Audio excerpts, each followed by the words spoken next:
What's up, guys? This is Pete, the Carrot Man, characters for the Carrot Poker Podcast, and coming at you with episode number something. I think it's somewhere around 19 or 20 or 21. That's really professional, isn't it, Joe? I know what numbered podcast it is. It's all good. It's your job, baby. It is. So this is Joe. He's my good friend and student from New Jersey in the United States of America, and we're going to do a little segment today on a trip that I made over there to visit him and coach him earlier this year in March 2015, I think it was. It was really snowy anyway, but I think it wasn't actually like the middle of winter. I think you just had a really shitty winter, right? Yeah. Just snow everywhere. I remember like the plane landing and there were just these big massive piles of snow, and I came from Scotland and I was like, I'm supposed to be from the land of snow. What the hell is this? I've never experienced anything like this before in my life. But yeah, what was the premise of the trip then? Well, we had been coaching for a while.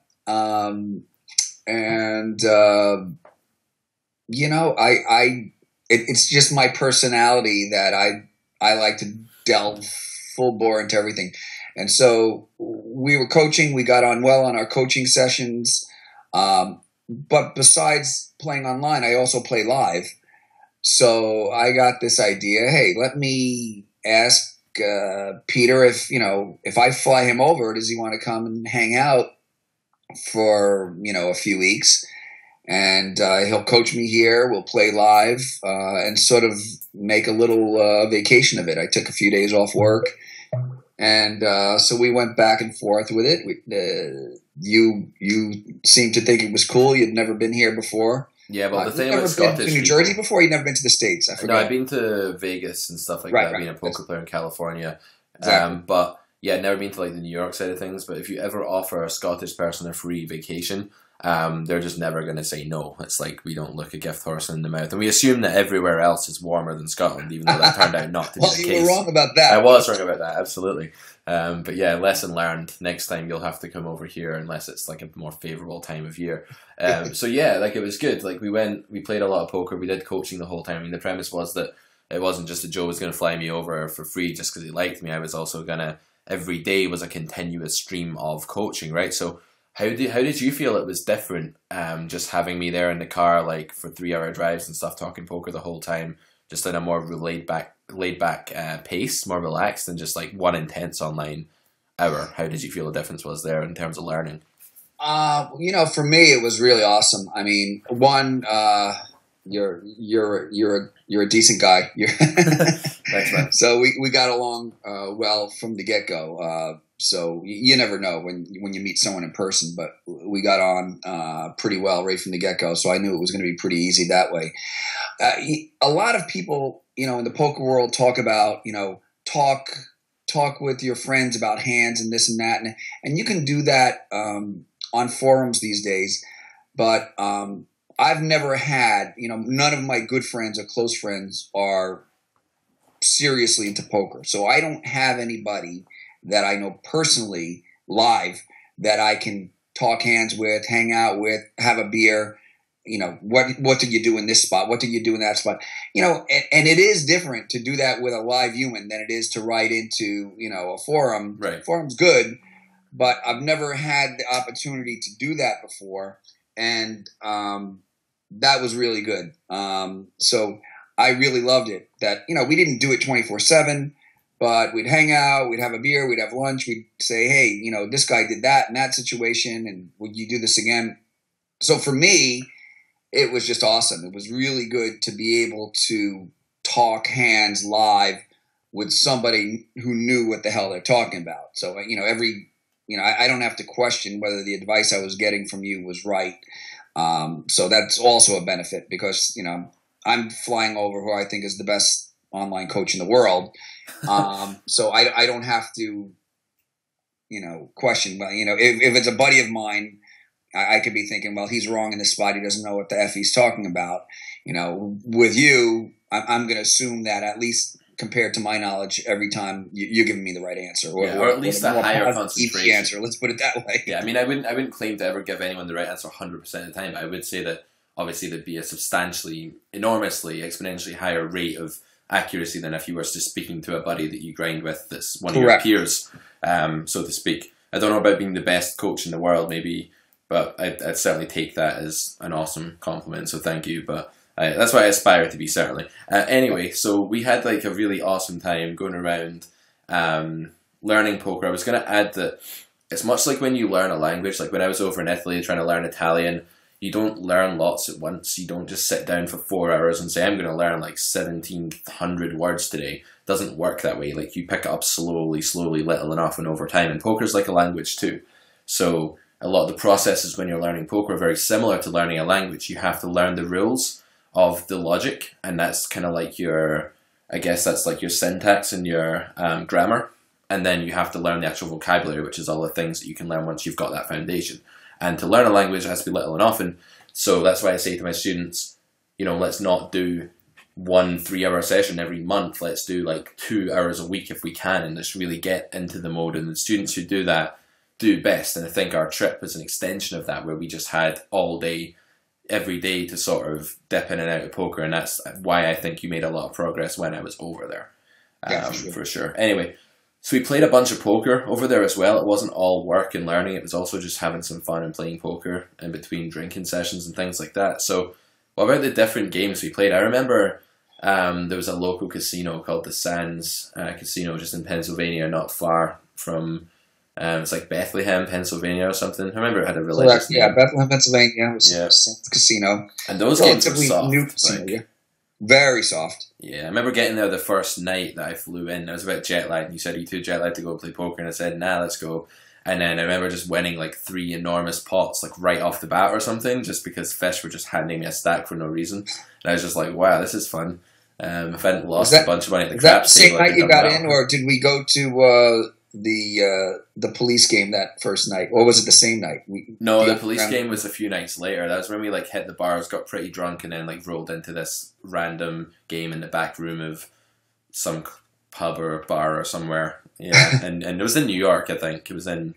It was, that one was in New Jersey. That was in Hoboken, wasn't it? Yeah. Yeah, right. Yeah. It was a backroom game in Hoboken. That first one we played just with like a lot of locals and then we went to New York City to one of the underground clubs there. And I remember that game in New York City. Yeah, it was really weird because I went to like get some water out of the fridge. And I didn't know like the policy that you had to ask this one waitress to like go and get you the water. And then I got like shouted at by like one of the guys that ran the game, and I was like, oh shit, and I felt like a kid that had been told off. But it was all, yeah, I mean, I think the thing about that game was the rake. Like that game is just like unfeasible to beat because of the sheer amount of rake that they take. I would think like it's just, I don't know, is it even beatable? Do you know anyone that grinds that like permanently? I wouldn't grind it. I mean, I don't even, for me, the casino is 45 minutes away from me. There's less rake and it's safe. Yeah. I mean, these underground games, have been known to get knocked over. You're not even worried about the police. You're worried about somebody coming in there and robbing the game. Yeah. And a few years back, somebody got shot by mistake. They robbed the game, and some guy got shot in the belly when one of the thieves dropped a shotgun. But that pretty much killed most of the underground games in the city. But there's still a few that run.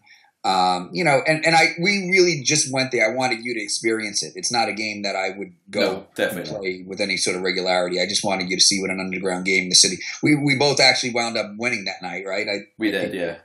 We won 2 or 3 buy-ins each or something. I don't think we had many losing sessions, honestly. The games were so soft while we were over there. Yeah. Between that game, the other game we played with, like, there was more like a rakeless game, wasn't it? The first one we played with, like, people we knew. Yeah, I think that was that game, and then we played in the 2 casinos. So we played Borgata as well. So yeah, so that was an awesome experience for me. Borgata, like, they have one of the best sushi places in the world for sure. Like, that was amazing. I just remember we'd have like a winning session, just go and get like a couple of $100 worth of sushi and just sit there, and that was like some of the best times I had in that trip. Were like in that Japanese restaurant in the Borgata. Yeah, but the games there. Like, I'd recommend anyone that lives somewhere near Atlantic City. I mean, the place is a horrible dive, and it kind of killed my dreams because I thought, like, oh, it's just like Vegas. And you were like, you don't even want to see Atlantic City. Like, well, Atlantic City's a dive, but the Borgata's not a dive. The Borgata's not. No, the Borgata's really nice. And we sat there, and we grind that game, and it was just soulless passive. Like, I had a guy limp under the gun and then face up fold ace-king to my ISO rates. Like, this is the kind of thing that went on in that game. It was just so absurd. I'm sure our BBs for 100 were just enormous in that game. That was the 2-5 game. I remember when we played that session of 2-5 that just lasted for like 16 hours or something. We were just there till like 9 in the morning or something. Yeah. Good times. How about when you went over to the stud game in the back? Oh yeah, right. So I was saying to Joe, that like, on one of your prior podcasts, I think. Yeah, I think I did. I said, Joe, I'm going to play the stud game in the back. Like, I just want to experience this. And he was like, you don't want to do that. Like, stop wasting your time. Like, if I can play the 2-5, make a killing, what are you doing?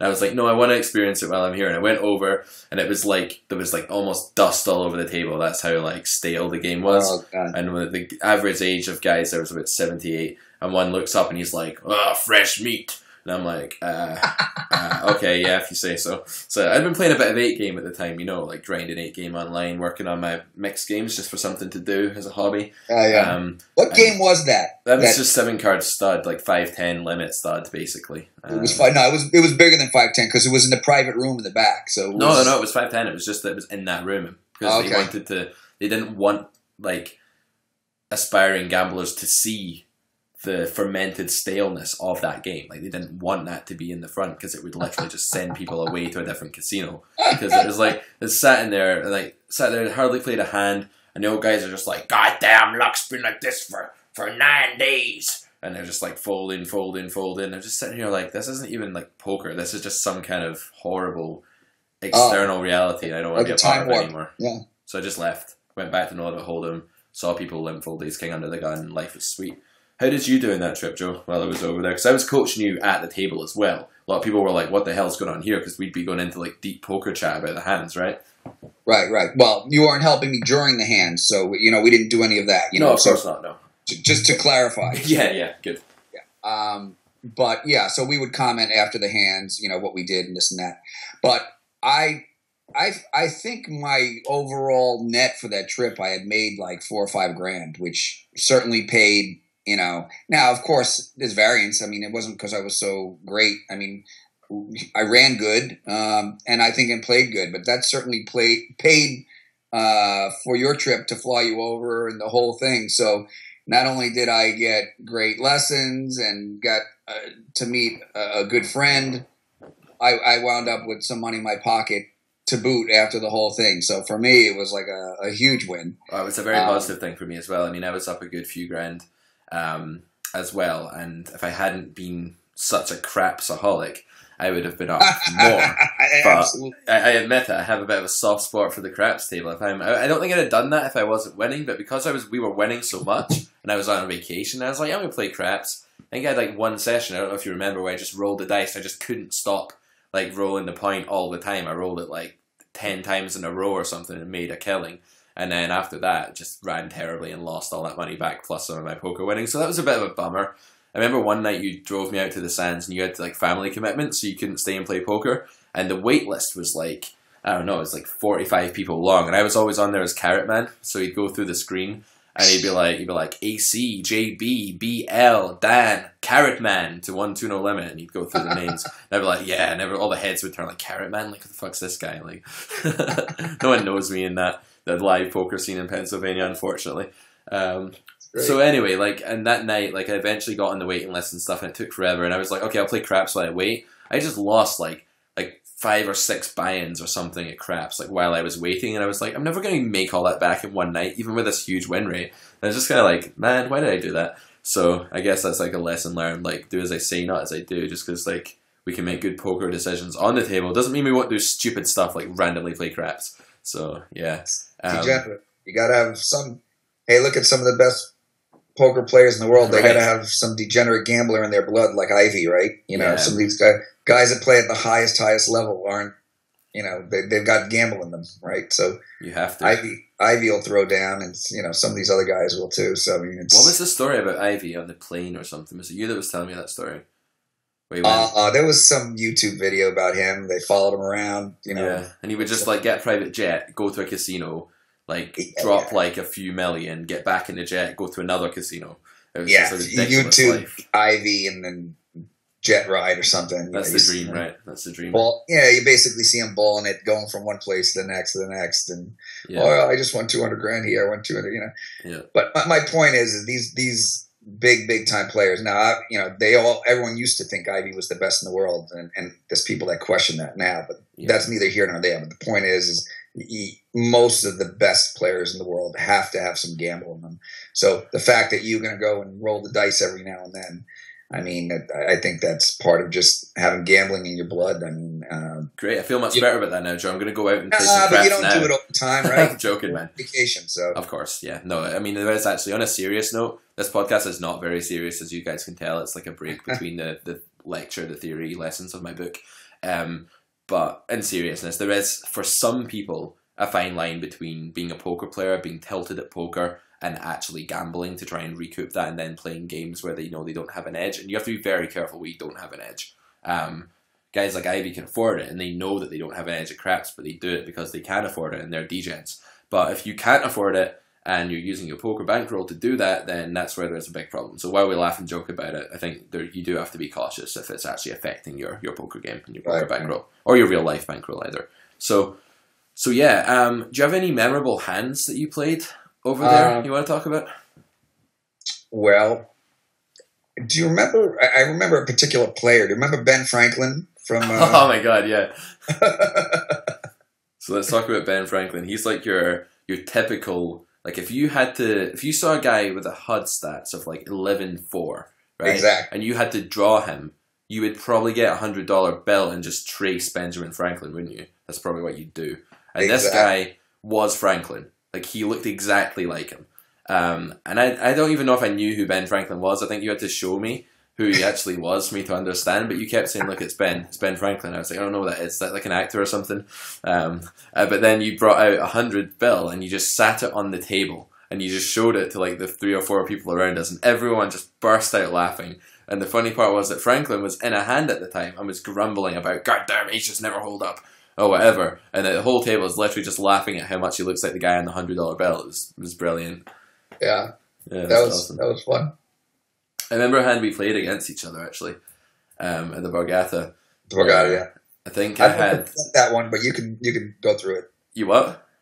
I would like to forget about that one, but you can review it for the sake of posterity. Okay, so I had 9s and Joe opens under the gun at the 1-2 game. I think this was. And I flat 9s. And we had a kind of agreement where we weren't going to like soft play the nuts against each other, but we weren't going to like bluff ridiculously. Like, we were going to be like value orientated when we put money into the pot, right?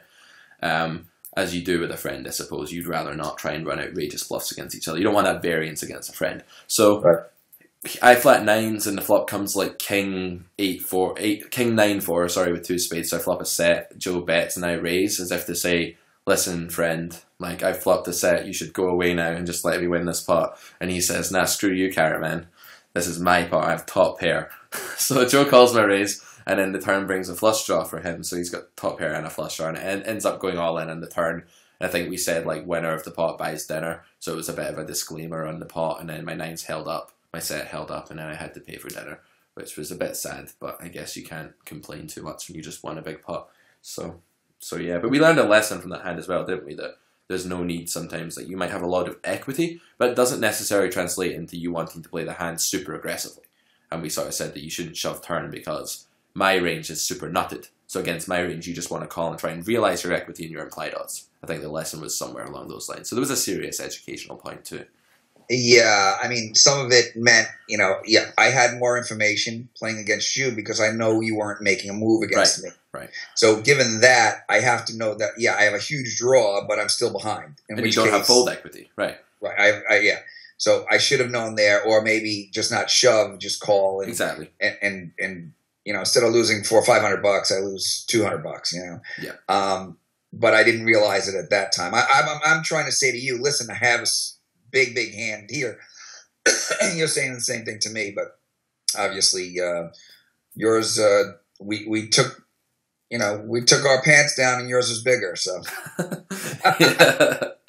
yeah, well, that's the range versus range analysis. Like at the end, we sort of realized that while your hand was objectively big, relative to what range I would use there, it was just not at all. It was a kind of hand that had to improve to win. So that's the rule. Like, with no fold equity, it doesn't matter how big your draw is. If it's not a favorite, you still don't want to like fast play and get shitloads of money into the pot. You want to realize pot odds and implied odds, and that means putting as little in until you make your hand. And that was actually a lesson that you'd sort of transferred to playing online against Fish as well, right? And when to play draws slow and when to play them fast. Yeah, definitely. Yeah, so that's a good educational point. So yeah, let me just check how long we've been talking for. Yeah, so overall, like it was a really fun trip, and I definitely recommend that any of my other students who want to fly me out to where they live, that's a good idea. I could do with another vacation. It's pretty great. I'll fly too as well. So. Yeah, Joe can come along. We'll show you how to crush the live games. Absolutely. What do you think about being obviously like you've got your own profession and things like that, so you're not like trying to be a professional poker player, but based on your experience of the games around where you live, how feasible is it to be a live pro, do you think, versus playing online, given the state of the games in America right now online? Oh my God, I would never be a live grinder in like these casinos. It's the most pathetic career ever. They're like the biggest degenerate loser. I mean, I go to the casino just for, like I did with you, just for fun and saying, I don't care how positive it is, you know, because it's just, it just smells and the people are just degenerates and I just, you know, it's good for a vacation for 6 hours. I could do it, but to do it every single day, day in and day out. Yeah, I think it's better. I have a couple of students I teach live who play like 2-5 and 5-10. And I think there, it's much less that grimy kind of atmosphere where it's just people with gambling problems sitting around bitching. I think it's a lot more like players who are a bit more serious and you have more fun playing, I guess. I don't know, it depends on your table. It's hit or miss. Like, I found when I got a good table, I could sit there all day, especially if I was on a heater and just enjoy myself. But if I was at a really stale table where no one's speaking... You lived in Vegas for a while, right? So what did you feel about there? Could you do that long term for living? You were there for what, a month or two? Yeah, I was there for a couple of months. I felt like... probably not, no. I don't know. I mean, maybe. I really don't know if I could do it like full time. I liked it while I was there, but I found myself like, if I was card dead, I found it really difficult to deal with, because when you're an online kid and like, you know, I was about 24 years old at the time. I went to Vegas and I'd grown up just playing, you know, 8 tables of 6 max. And I was used to action all the time, you know. Right. And then going from that to one table where you're playing 30 hands an hour instead of 1,000, it's a little bit depressing when you're card dead. So I think if you're at a good table with a friend, I think I could go with a friend.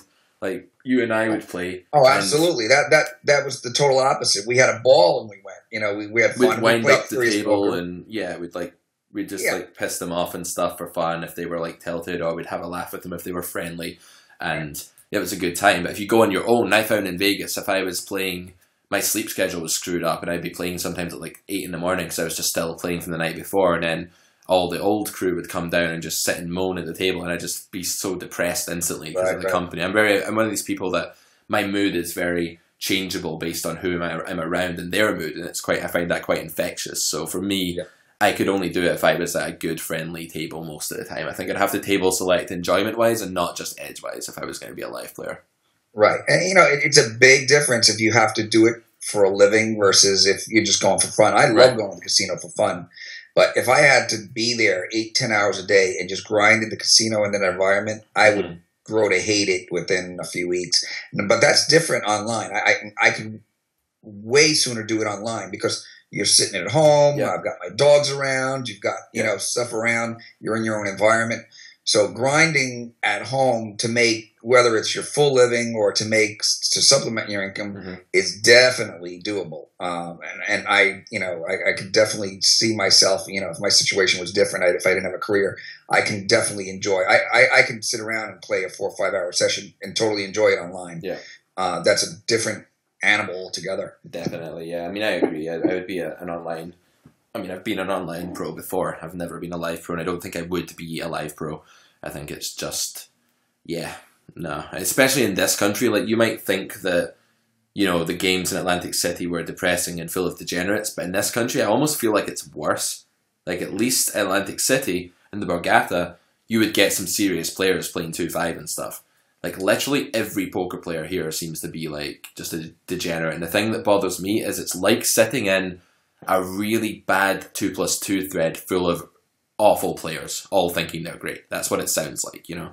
And I don't like that cesspool kind of 2+2 environment where everyone actually sucks but thinks they're great at poker. No offense to 2+2, there's a lot of good players on there, of course, it's huge, but with such a wide variety of players, there are also going to be threads full of people just talking nonsense, and that's what it's like when you sit at a live table, but worse.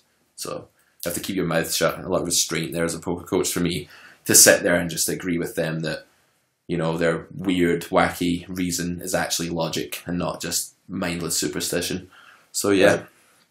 All right, man, I think we'll wrap up there.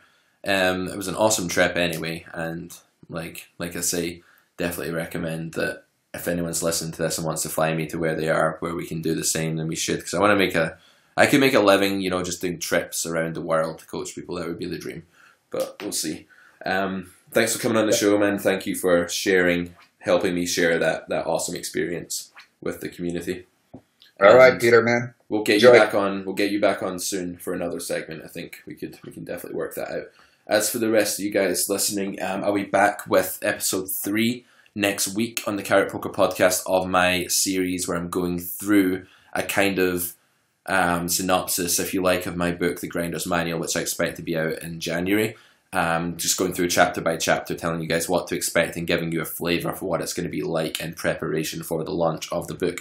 So please share my podcast. I'm looking to drum up as much publicity as possible. It'd be awesome if you guys could help me do that. If you're enjoying the free content on this podcast, it'd be awesome if you could just share it with someone you know that likes poker. Post it somewhere. If you're part of a poker community, get it out there so other people can benefit too. And I can also, help get ready in as many ways as possible for the launch of that book. That'd be cool.